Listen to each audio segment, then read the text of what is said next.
Hi everyone. So tonight I thought I would share with you another little Montessori. Like I said before, there's so much magic that happens without the materials.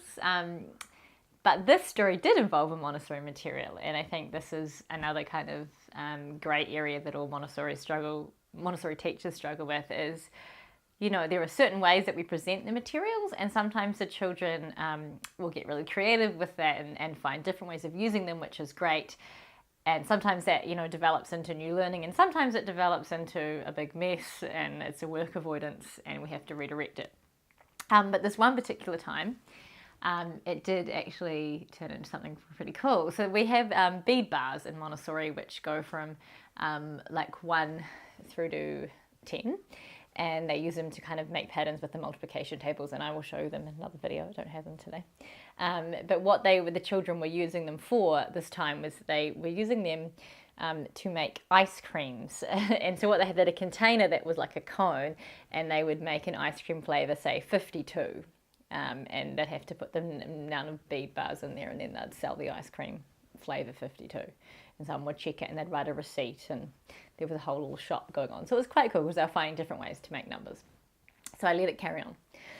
And at one point, one of the children came over crying, and it was this child's ice cream shop.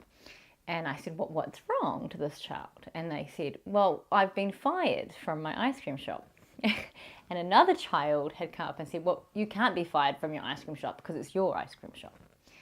So I went over, and the person who had fired the child was saying, well, I'm going to start another ice cream shop, my own ice cream shop.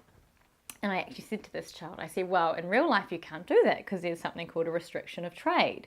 And you can't, open up a new shop straight away in the same neighborhood.